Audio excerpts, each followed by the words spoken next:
Good afternoon everyone, back down in the assembly area now because the Milltek Sports Civic Cup's first race of the day is about to get underway, and we've got Alistair Camp back on the pole position again, the number one car starting from the front of the grid, but alongside him is our most recent race winner, Rob Butler, then starting second on the grid. I'm going to really annoy Rob and try and have a very quick chat to him because Rob, I kept our promise. I didn't talk about you once during that race at Castlecombe, and it paid off. Yeah, absolutely, no commentator's curse, Sandy.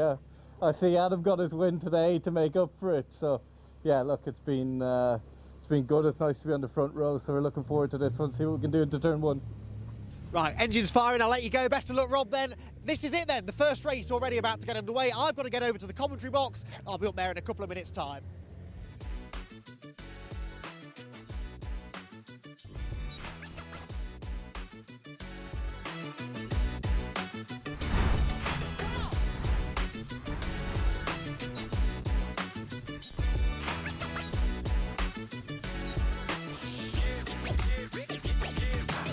For voice and data solutions at speeds that are simply out of this world, choose Maximum Networks.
Well, here we go then. Round number 11 of the Milltek Sports Civic Cup is only a couple of minutes away because the cars are heading out now on their green flag lap ahead of 15 minutes of racing, which is set to be a very exciting 15 minutes of racing, I would imagine. Chatting to a couple of the drivers just now before they went out on this green flag lap, and they were revved up, ready to go, and a few of them feeling pretty confident that they can make some progress on the grid, which lines up as follows with Alistair Camp on pole position, Rob Butler, winner of our second race at Castlecombe last time out, starting second, Morgan Bailey and Will Redford, new team for Will here this weekend, the Pro Alloys Racing Run car.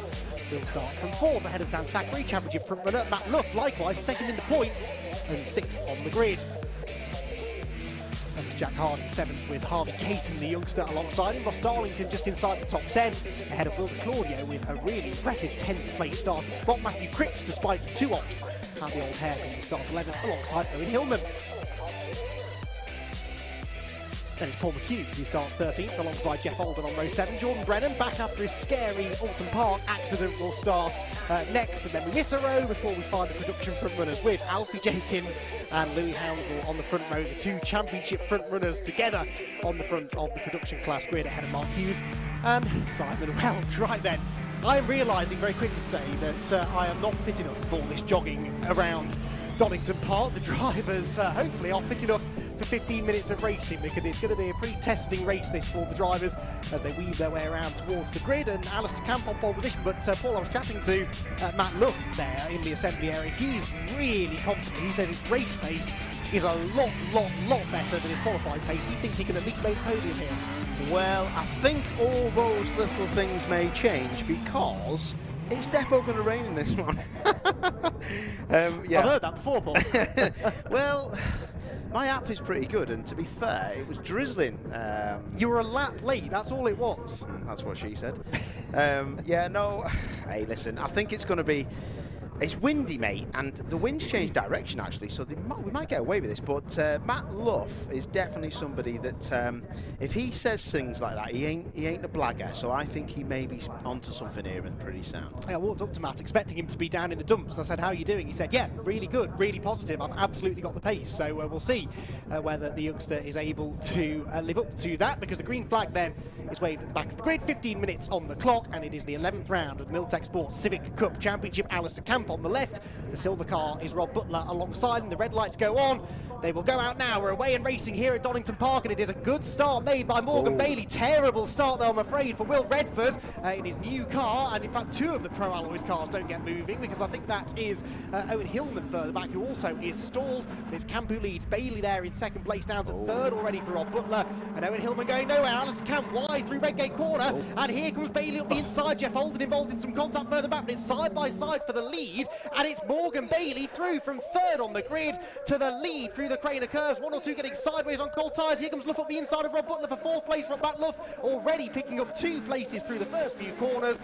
That, Paul, is a turn up for the books, with Alistair Camp losing the lead and Bailey coming from the second row to lead them towards McLean's. Wow, you don't see that so often, do you? But Morgan Bailey, not that long ago, was underneath that car, changing a gearbox, subframe was out, engine was out. I was talking to his mum, and it's really good to see him out there. But safety car apparently has been deployed, Andy, so yeah, it's all happening. Not sure if this is a car off the road or just a bit of car that's on the road, because the rear of Will de Claudio's car, the rear bumper, was stricken in the middle of the road. But no, it is Owen Hillman who is stationary on the start-finish straight, which, now that the camera's panned to it, I can tell you is clearly the reason for the safety car. So there we go, Owen Hillman then stationary on the grid after his stall, and it's rare that they can't push the car straight out of the way. It is a short lap here, of course, which will certainly have not helped matters, but that was not an ideal start to the race. All 3 of the Pro Alloys racing cars were involved in drama there, because Redford had a terrible start. Obviously, Owen Hillman went nowhere at all. Will de Claudio, having got off the line well, was then involved in contact with Jeff Holden at Redgate corner, so he's lost his rear bumper now. It is Bailey who leads, Camp is second, third Thackeray, and Matt Luff, who said the first few laps would be a struggle, but well, he's actually gained 2 places already. Rob Butler's the one who went backwards there, along with Redford, of course, but Butler in 5th place, Harding 6th, Caton 7th, de Claudio is 8th, Matthew Cripps 9th, and Redford down to 10th. And in production, it's that man again, Alfie Jenkins, who's got the class lead in the early stages. And have you mentioned Jordan Brennan isn't in this one? I had not. Yes, so he has had a mechanical failure going up to the grid, apparently. So thank you for that information, TCR UK and Civic Cup team. That was Leanne sorted that for us. So yeah, car 98, mechanical problem, so non-starter. Such a shame. Yeah. But the Manitou's done some work, hasn't it, today? He's flat out again, porpoising up the wrong way of the start line. And yeah, where's this rain anyway? Well, you tell me. You're the one with the magic weather app that's never, ever, ever wrong, Paul. I paid £2.99 for that. Grow up, mate. You paid for it. Wow, well, it must be accurate then. Looking out of the window, this is my highly sophisticated weather forecasting technique. It doesn't look as bad now as it did halfway through the TCR race. So I think we're fine, but all right, Paul O'Neill, being a proper northerner, not just a posh one like me, is maybe a bit more accustomed to telling when the rain is going to get here. Yeah, definitely. Saying it's drizzling now, so it obviously isn't, because there's no windscreen wipers on the car. Money well spent, this, Paul, I think.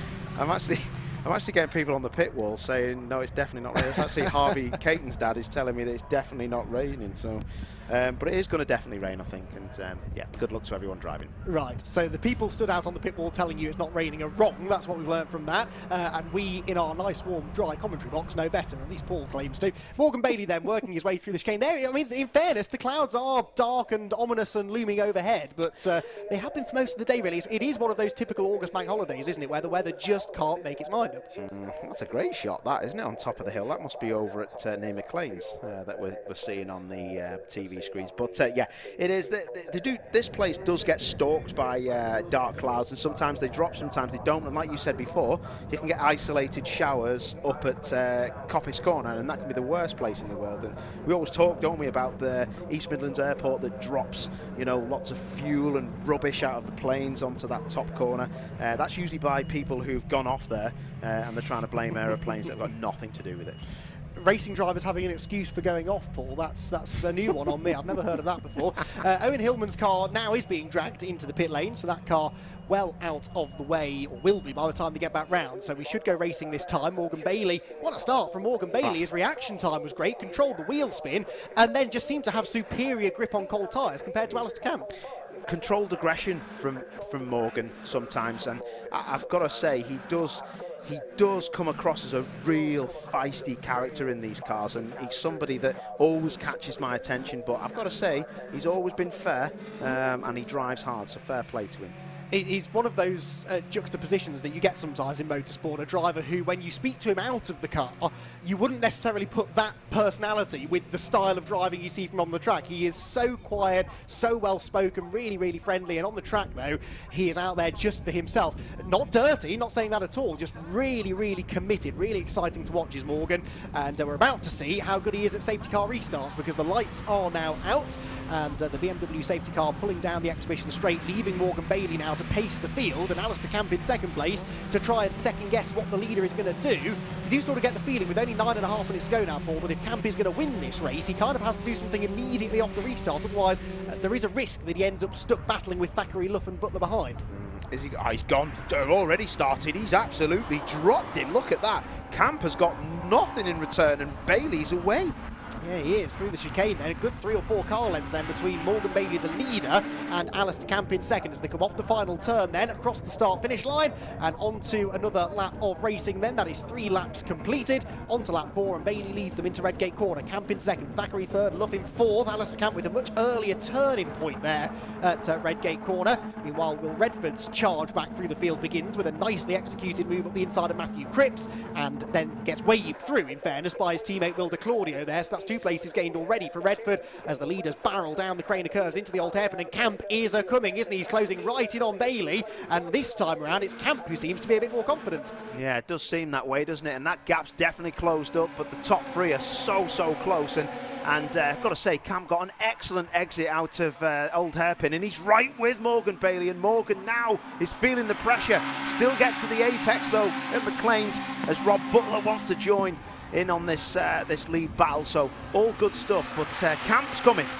Indeed he is, but so too is his big championship rival Matt Luff. Coming into this race, there were only 9 points between them in Camp's favour. Luff needs to try and get himself ahead of that number 1 car, but first he's got to try and get past Dan Thackeray, who is in 3rd position, and actually asking all the right questions of Camp as they come into the chicane. There are 1, 2, 3, 4, 5, 6, 7 of them together, all the way back to Harvey Caton, with Will Redford coming as well. We could have 8 for the lead here as we head into the second half of the race. I was just about to say 8 for the lead, but look how close the top 7 are. That's amazing. Harvey Caton just bringing up the rear, and he's actually getting involved here. So look at this, that's a big move. That Butler down the inside of Luff. Luff didn't expect that, and everyone else trying to capitalise. Jack Harding's there, Caton's there, they're all getting involved. Matt Luff not going to like that. He stands his ground on the outside. The 2 predominantly silver cars then wheel to wheel. On the left as we watch it is Rob Butler. On the right over the curb though is Matt Luff. Can he brake late enough into the old hairpin? Yes he can. Fends off Butler, but he's a bit too late, misses the apex, bounces wide over the curb. This is really stacking them up, and here comes Jack Harding on the inside of both of them. Harding right over the grass, 2 places gained in 1, and this is a disaster for Matt Luff because Harvey Caton comes through as well, and both Matt Luff and Rob Butler losing ground from all of that. Harding gets past both of them, and Caton squeezes in between the 2 with Luff right to the back of that group. That's absolutely brilliant driving, some opportunistic moves there. Caton does the right thing, just tries to get the switch back onto Luff, and he's down the inside of him again. Fantastic driving. He thought about that one, and Luff is going to be mugged. Yes, he is, and now of course Redford getting closer and closer to them as well. Down the straight they go, inside for Caton, outside for Matt Luff, but Luff is much later on the brakes into the chicane, a bit too late maybe, snatches the rear brake but gets into the corner just about, and Matt Luff needs to try and regroup now. This is the part of the race where he felt that he would come on strong, but now he's got more work to do than ever. Matthew Cripps, I'm afraid, is off after a couple of offs in qualifying. That looks like a mechanical issue as Alistair Camp. up the inside of Morgan Bailey. What a move that is for the lead. Oh, what a move. That was fantastic. Look at Dan Thackeray in the 29. He wants a bit of this. Side by side, down the crane of curves. Who's going to be the bigger man? Morgan Bailey in the red car. Look at this. This is proper stuff. Camp hangs it around the outside. Job done. Oh, big off. Straight in the gravel trap. Both cars out. And then for the lead, it's Thackeray. Alistair Camp out of the race. Morgan Bailey trying desperately to get out of the gravel trap, and that gives Thackeray the race lead. That's a disaster for the championship leader, who, remember, had already had a couple of off results at Cadwell, which he was using as his drop scores earlier in the season. That has major championship implications. A non-score for Alistair Camp, and suddenly Matt Luff and Dan Thackeray and Rob Butler even set to gain some good points on him. Through Coppice they go. There is Luff, who did fend off Harvey Caton while that was all going on. Thackeray leads, then Jack Harding in second place. Jack, I don't think, has had a podium yet, has he, in Civic Cup? This could be a really amazing result for the ex-MX5 race winner, but he's got Rob Butler all over him as they head towards the chicane. Yeah, and the order has been massively shuffled, and Bailey just about got out the gravel trap, but he's far behind where he was, and yeah, couldn't really see what happened. It may have been the fact that they were just trying to sort out the oversteer as they come down to the old hairpin. As now Caton down the inside of Luff.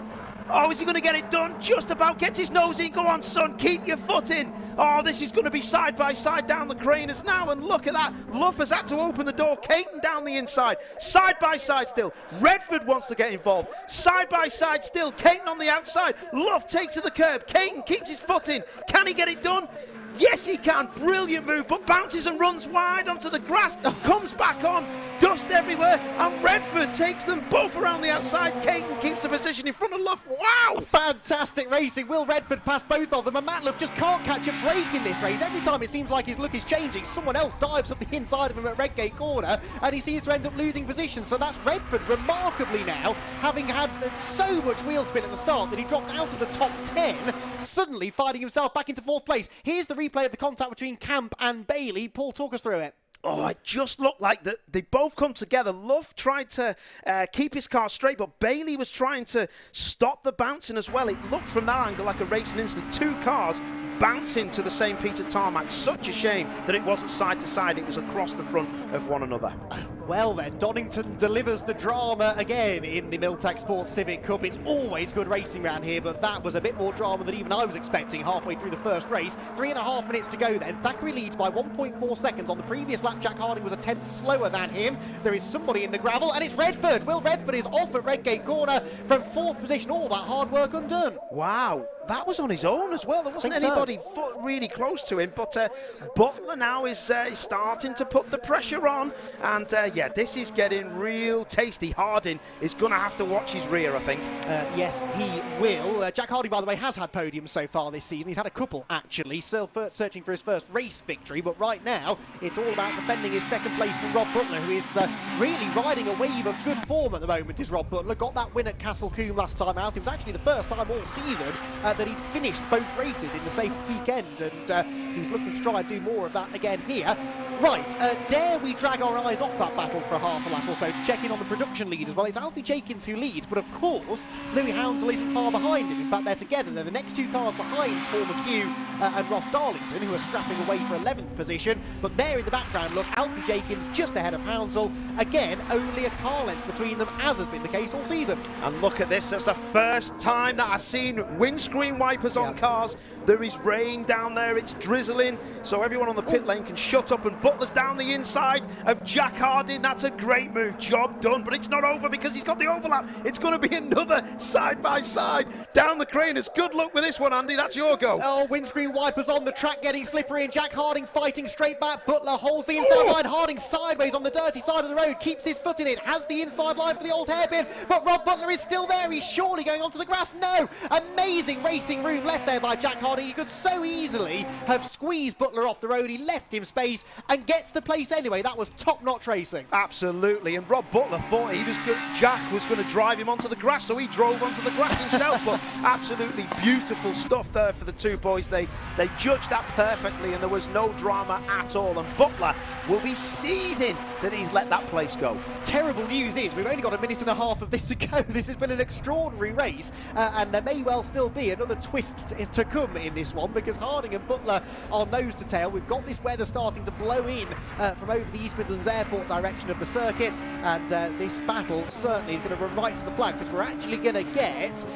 no, this will be the final lap. They're lapping in the 1:18. There was about 1 minute 15, I think, left on the clock when Dan Thackeray went through across the start-finish line. Dan, don't forget, was 4th in the championship arriving at Donington. With Camp out of the race, Thackeray is set to get right back into this championship fight, especially with Luff struggling all the way down in 5th place at the moment, unable to catch back up to Harvey Caton.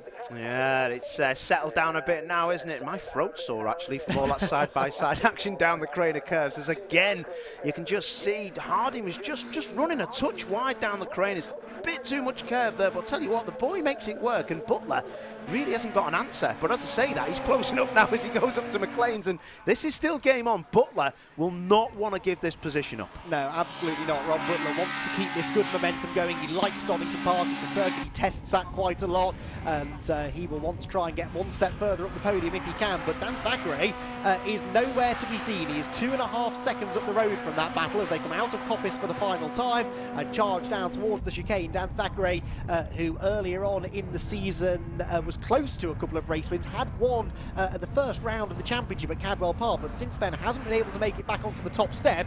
He's coming out of the final chicane now, though, and is about to do just that. A bit of an opportunistic win, yes, but he was in the right place at the right time, and he wins the first race of the day here at Donington Park. Second place, a hard-fought second place for Jack Harding, with Rob Butler in 3rd, Harvey Caton in 4th, and 5th Matt Luff. Now the battling is continuing. This is Ross Darlington versus Paul McHugh as they continue their little scrap, but a few cars behind them are our production race leaders, Alfie Jenkins and Louis Hounsell. McHugh back, oh sorry, that's Jeff Alden, excuse me, up the inside of Darlington, goes straight across the gravel, bounces back on the road. He gets the place, but was nowhere near the racetrack as he did it, and he'll give that place back, I think, to Darlington across the line. What's going on in production? It looks like Alfie Jenkins, who is flashing his headlights across the line, is going to get the victory from Louis Hounsell in 2nd place. The two of them were close together all race long, but as far as we saw, there was no change of the position, and so in 13th place overall, Alfie Jenkins is the production class race winner.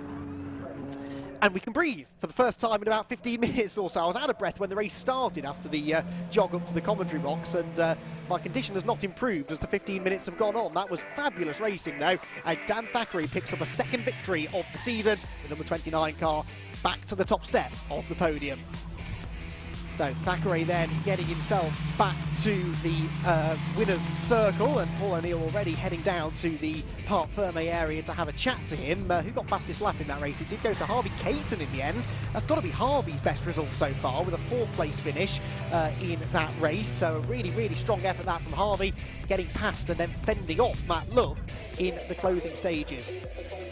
So confirmation then of the provisional results, at least, for round number 11 of the Milltek Sports Civic Cup. It's number 29, Dan Thackeray, who gets the victory by 2 seconds in the end over Jack Harding and Rob Butler, who joined him on the podium. Harvey Caton will finish in 4th place ahead of Matt Luff. A race that could have been that for Matt. Just 1 or 2 things didn't quite go his way, and he ends up at the back of the top 5 ahead of Morgan Bailey, who tangled with Alistair Camp whilst fighting for the race lead. Will Redford was 7th after a slow start and an off at Redgate. Alistair Camp, by the way, did actually get going, so I thought Camp was out of the race, but he did get going again and finished 8th ahead of Wilder Claudio and Jeff Oldham. That will therefore become one of Alistair Camp's dropped scores. They dropped their 3 worst scores, I seem to recall. Yeah, 3 worst scores over the course of the year. Ross Darlington and Paul McHugh were 11th and 12th respectively, with Alfie Jenkins in 13th place claiming the production class victory, but only just by less than half a second over Louis Hounsell in 2nd. 3rd place went to Hughes, and 4th place to Welch, with Matthew Cripps and Owen Hillman both non-finishers.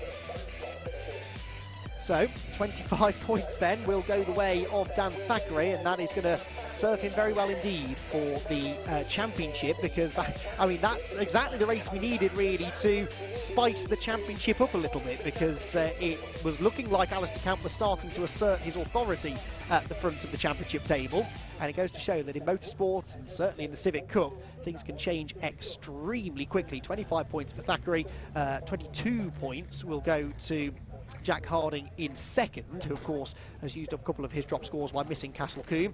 20 points then for Rob Butler. Have to excuse me totting up the point spreadsheet as we wait for Paul O'Neill to chat to our podium finishers. 18 go to Harvey Caton. And let me just double check, but I think that is his best result of the season. Yes, it is. It beats a couple of 5th place finishes he had earlier on in the year, so he'll be ecstatic with that. As there is a hug from, I think that's Rob Butler, to Dan Thackeray in the Parc Fermé area.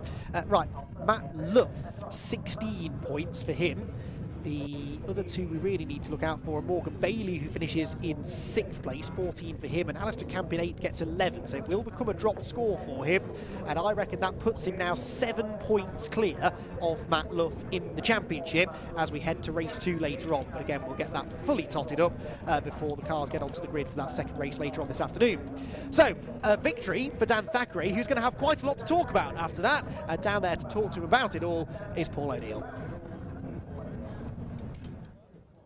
Cheers, Andrew. Wow, got a sore throat. Dan, the man, Thackeray. Yeah, boy. Well done, mate. Very happy, very happy. Cool. So cool. What a race. Yeah, it was a busy first lap, well, busy first couple of corners, first couple of laps even, sorry. I was a bit unsure with qualifying. I haven't raced it for 16 years and I had no testing, so I went in cold. So to be only a 10th off pole, I was like, okay, felt like there was more to come. And I was sticking with Morgan and Ali pretty well, and then I think they came together and got into the old hairpin. 2 into 1 is a bit tight there.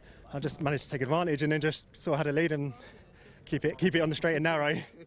Looked like your car, even though you were cracking on and you had a bit of a gap, looked a bit leery, mate. Were you just trying to get away? Like, especially into Coppice, the rear was locking up, you were firing her in.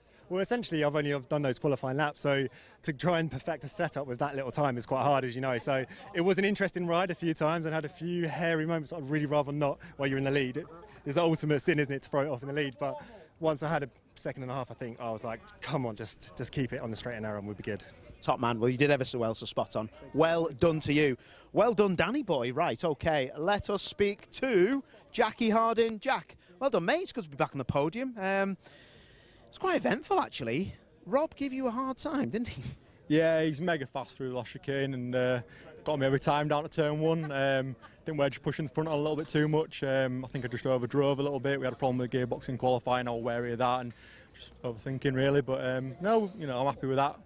Come from P7 to P2, missed Coombe. So yeah, like I said, we're a bit disappointed with qualifying, but yeah, it's good to be back in the race. Push on, race 2.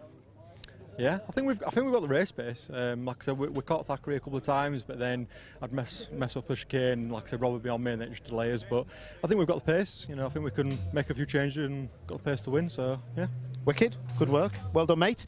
Right, Bobby Butler, how are you, mate? All right, and you? All right. You on TV yesterday. Hello, mate. I tell you what. You were very nice to each, a bit too nice for my liking. I want to see some big barging. I'm joking.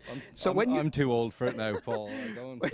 I've got a business to run and a family to go home to. 5 years ago, we would have been upside down at the end of Cranes, but look, it's the first race of the day. Nobody wants to go home with damage. Yeah, no matter what I did, he just drives straight back past me. I was thinking the last overtake I'd done into turn 1, I stopped the car. He pushed me off the corner and still got back alongside me. So, you know, what can I do without putting us both at risk of DNF and look, a podium. This place hasn't been very good to me in the past, so we'll take the trophy, start from 7 or 8 in race 2 and carve our way through. We won't be so nice in that one for you, Paul. Well, it was good, and it just made me laugh because you took to the grass because I think you thought Jack was going to run wide and push you off at the old hairpin. Yeah. So it just made me laugh. I was like, what are they doing? I know. Well, I was a little bit hot in, and I seen him, he was stopping it on the apex, so I tried to come off the brake and roll around the outside, but at that stage of the race, the tyres are so hot. Look, I don't want to give Rob Baker his car back at Area Motorsport with a load of marks on the side of it. There's already enough on it for now. So yeah, look, it was fair racing, fair play to him. It was a great race. I don't know what happened on front, but to be honest, we should have been a little bit further forward. But I missed third gear off the start, so happy to recover to the podium after that. It was amateur error. It had to be third gear, didn't it? Yeah, of course it did. Well done, mate. No worries. Right, here's me faves. Now then, Louis, what's going on, mate? You okay? What are you doing? You've not got an overheating issue, have you? Scratching it, so we put the bonnet up, so I did. Oh, I was going to say, I thought you were having some kind of problem there. That's classified information under that bonnet. We don't want to be doing that. How was the race for you, mate? It was very fun, actually. There was lots of carnage ahead. Luckily, I stayed out of most of it. First lap, ran over Will's bumper. coming out of turn 1. Then a couple cup cars went off, got loads of stone chips and windscreen. Yeah, just kept it on the track, got past Alfie for a bit. Then the 2 FN2s in front sort of had a scoreboard at the chicane. I had to lock up and Alfie came past and then tried making a move, but I couldn't get close enough. But I'm happy with P2. So. Nothing wrong with that, fella. There's nothing wrong with that. You two boys seem to get on very well. You're either drafting or just like following each other around, but you have a proper go though. Yeah, we just work together to get the maximum out of the weekend, and if there's a move on, I'll go for it. But if I can't get close enough, I'm not going to risk it. It's my teammate. I don't want to hit my teammate. I like it. There's not many people who've said that. My teammate used to find me all the time, but then again, I am a bit of an idiot. Right, speaking of which, here he is. Thank you for that, Louis. Alf, how are you, mate? You happy with that? Yeah, chuffed with that. It was a bit entertaining towards well, throughout all the race, to be fair. There's quite a lot of dust from the cup cars getting kicked up. But yeah, just managed to keep it on the black stuff mostly, apart from one time where I went a little bit off. But yeah, I dropped back behind Louis then and managed to get past him on the same lap, because I think a couple of the cup cars got a bit sideways in the chicane and it held Louis up, and I managed to get back past him on the same lap. And then just got my head down from there, really, tried to build a gap, but it was just sticking on my bumper all the way through. So yeah, chuffed with that. That'll do, innit? Production class win. Same again for the next one? Hopefully, yeah. We'll see how it goes. We'll give it a go. Well done, fella. Sparky, how are you, boss? Good, mate, you? I'm all right, actually, yeah. Again. I know. Like, you've gone from, like, never appearing, like you are, like, literally, we can't get off the podium. I know, I'm not used to this. This is strange. But yeah, I'm getting there. This car is on song for this track. Gearing's a little bit different. I'm struggling going down Craners, whether to keep it in 4th, hit the limiter and then into 5th. That's the difference between the EP3, but man, this car, I'm so close. I think next race I give him a good chance. Hey, I love it. Well, we'll look forward to seeing it. Mark Hughes, well done, and back to you, Andy. Epic race that from the Milltek Sports Civic Cup. Just been totting up the points here on my spreadsheet, and subject to official confirmation, by which I mean I'll get someone who can actually count to work it out. I reckon Alistair Camp's 7 points now ahead of Matt Luff, first and second in the championship. It's then a further 14 back by my maths to Dan Thackeray, third after that win, who moves ahead of Morgan Bailey by 4 points. And that's how it looks, with now a 20-point lead between Alfie Jenkins and Louis Hounsell in the production category. That is only half of today's racing done here at Donington Park. We've got 2 more races to bring you live from the Donington Park National Circuit. TCR UK boys and girls will be back out at, well, we'll have the build-up from 4:10 this afternoon for a race that's due to start at 4:30 before the Milltek Sports Civic Cup have their final race of the weekend at 5:50. Both of those races, of course, with reverse grids. So I thought the first part of our day of racing was lively here at Donington. You ain't seen nothing yet. So lots more to look forward to here at Donington Park. We will have all of that action coming up throughout the rest of the afternoon. Thank you very much for joining us. We'll see you again later on.